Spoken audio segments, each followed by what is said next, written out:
company who, especially for a pharmacist like this, maybe their sales is a bit low, I try to move it up. The whole essence of what I do is essentially to get you to build a business that will be sustainable. And number one, our goal in all the companies we work with is to make them sustainable and make them profitable. So we try to, just like when somebody has, maybe somebody walks in here and has an maybe very bad leg ulcer. Let's even make it cancer. I refer the person to the hospital. If the person has to get healed, what would the doctor need to do? Most times they need to cut off the leg so as to save the whole body. So most times what I try to do in any organization is come to look at it and say, okay, this area needs boosting, this area needs to be cut off. There are certain practices you guys might have here that might need to go, and there are certain practices that might need to be improved upon. So that is the whole essence of whatever we are trying to do today. And it's going to be an interactive session, which I believe at the end of the day, all of us will benefit from. Now, if you have any question at any particular point, you stop me and you ask. Now, most importantly, what we are trying to do, there's something called standard operating procedure. And what it means is, let's say I come in, we say, this is where ferroglobin is going to be. It means that our standard procedure for ferroglobin is that every time it has to be here. Meaning that you don't need to, once you come and you need to sell it, you don't need to be going around. So you have standardized the position of the ferroglobin.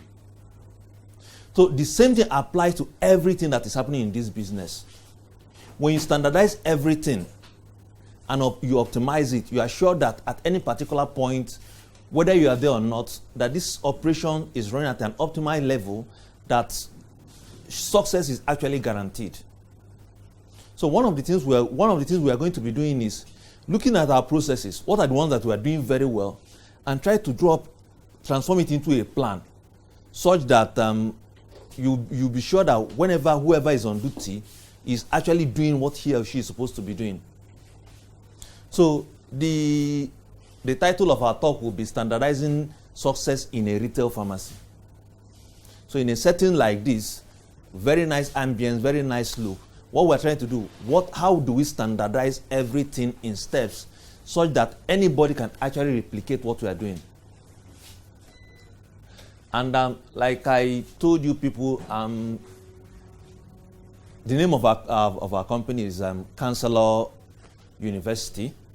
And although that's our trademark, but we operate as corporate counselor. But our operating name is Counselor University. We have a website called Counselor University, www.counseloruniversity.com, that you can check us up on. And whatever we do, we try to we'll ensure that this business becomes very profitable. Okay? And that's why we say most of our courses is not just a one-day program.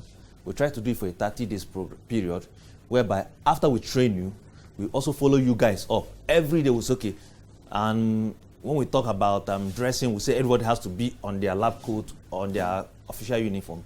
So when we call you, as you're going to work today, what are you wearing? That way we know that we standardize our dressing and our appearance, and we're always keeping to it. So, what are we going to learn today? The first thing that I'll be talking about is helping you guys to differentiate the difference between business and business. A lot of times people think that they are into business without knowing they are just into business. Business is where you are just everywhere running around, and at the end of the day you look at yourself, what did I achieve? Nothing. But business is when you say, I'll take step 1, step 2, step 3 to achieve this set goal. So if you don't have a goal that you have set, there's no way you can say you are in business. That is why most times I always ask, what has been your sales? And the second question that follows it is, what is the target you've set? Because what essence is having okay, today we sold 40,000, today next tomorrow 70,000, the other day 80,000, but you can't say, okay, where we are going to is 100,000. Because it's when you have a goal where you're heading to, you can actually measure where you're coming from. So we are going to know why some people are in business while other people are in business. The next one is what are the success driving standard operating procedures? What are the things that once you put it in place in a business will show that this business will move smoothly to success? The other thing we'll be talking about will be radical business improvement techniques. What are the unusual things that you start to do and it will move your business forward? The next thing that we'll be learning is setting goals for the next 12 months for the business. We are in March now. So in the next 12 months, we want to know where is the business at. And for us to know where the business is at, we need to set clear goals for ourselves. And finally, we now need to come up with a plan. So all the things we'll be talking about, we'll write them down, put them in a working plan, such that we'll say, okay, Ifeanyi taught us about how to arrange and maintain the shelves. So after 6 months, we have a plan on when you walk in, you look at the drugs and look at the arrangement. That is the plan that we set out. So that every day you come in, you look at the drug and look at the arrangement, and you know that we're working with this plan, that we definitely get to where we want to go to. So those are the things that we're talking about. Then in addition, those are things we're going to be learning. In addition, we'll be looking at the things you guys also pointed out. Okay, you didn't even mention any challenge. The one I told you earlier. It's not really. I won't call it a challenge. Well, it's a challenge on the part of customers, not ours. Because they say, when an agent model, she can't climb upstairs. Yeah. Okay, about the pharmacy being upstairs, unlike others that are normally at ground floor. Those are some of the things that we'll also be addressing today. So, let's start. I always want to start with a mind exercise that will put us in the right frame of mind when we are doing whatever we're going to be talking about.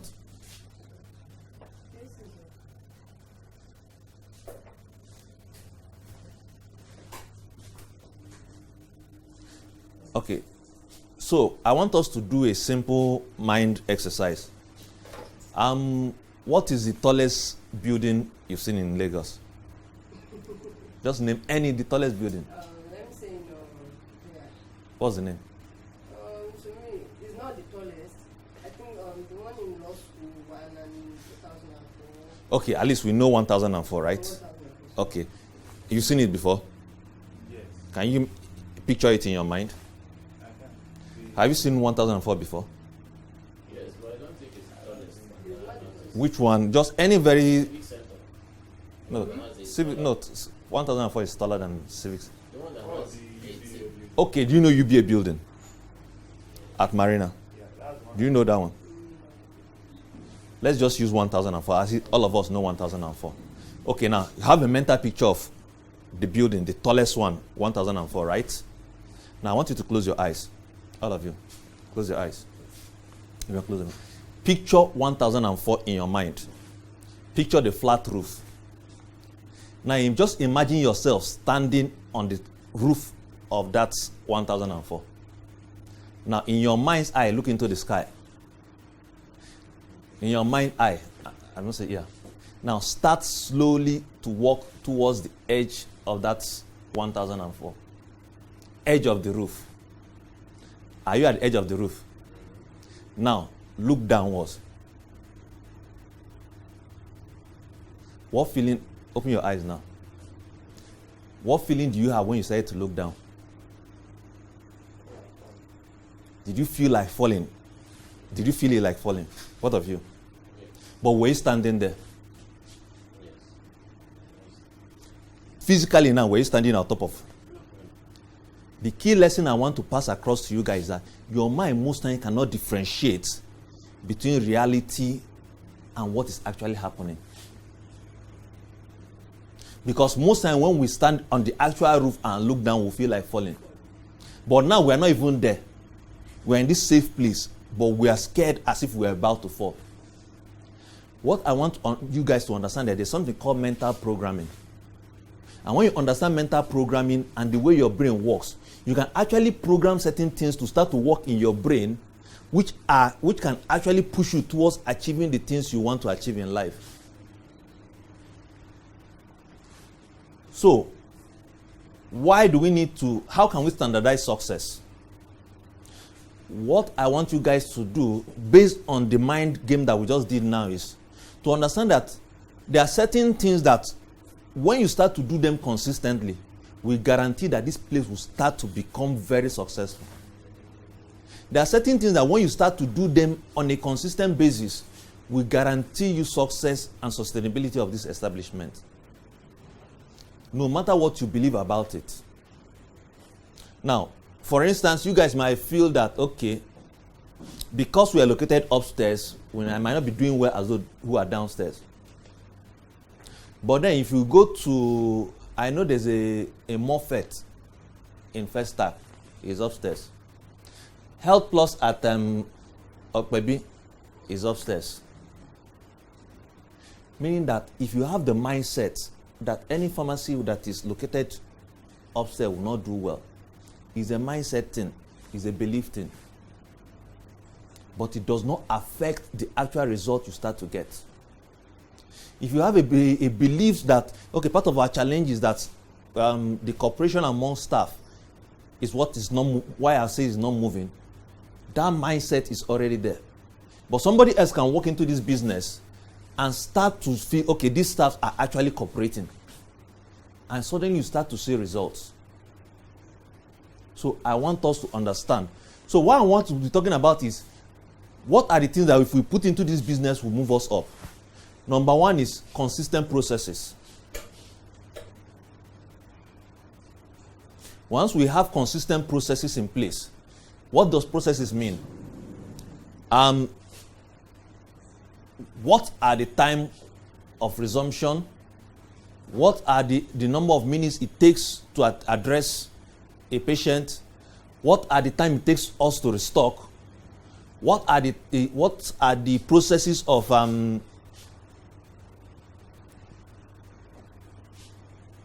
handling money? What are the processes of arranging the shelf? If we get these processes in place, it becomes success is almost guaranteed. So one of the things that once we standardize will make us very successful is processes. And the key thing is understand what are the processes that we have in place here, and what are the processes that we also need to bring in. The second one is inputs.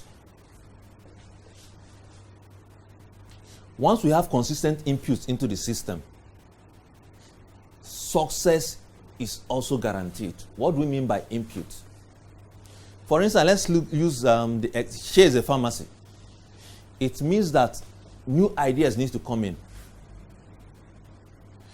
New products need to come in. We need to look at our sales and say, okay, these are fast-moving products. We need to move more, get more of them. These are slow-moving products. We need to reduce the quantity. What are the inputs that you've brought into the business over the past 30 days? Or for us, for the product period we've worked here, what are the ideas we've contributed to the business? So it's inputs, and part of the way of getting input is visiting other successful businesses and learning what are these people doing well. For us personally, we run trainings. And one of the things that I'm addicted to is attending training of other people. Because it's from attending their training that I can see what they're doing well, and I will bring it to my system. And when I push it out to my customer, I say, wow, this guy, your trainings are wonderful. But when we don't do that, when we don't visit other people, we'll just be regurgitating the same thing. And it gets to a stage where people are, I've seen this thing before, I've heard it before. What is this guy bringing in that is new? And it's part of the thing that we'll be addressing to today. Since we've walked in here, what are the inputs we brought in? So let me start with you, Jane. Before you came in, what were we not doing? And what did we start to do when you came in? When I came in, what we're not doing, let's say, like from the sales or general. Anywhere. we're not doing before, we don't really get customers contacts to like we want to call them after some days to check out their doing one, and some people that need some drugs that we don't have. We started doing it because I think there was last 2 years in December. So from the January started doing all that to get more. When we call our patient, they like, Yeah. wow, you guys are doing this. Okay. Through that, people comes into they try to. Okay. So, Charles, what of you? Basically, I've not actually started what I actually have in mind. Okay. So let's see. One of the ways you really need to know, have I brought in anything new into the system, is when they ask you, so what have you contributed?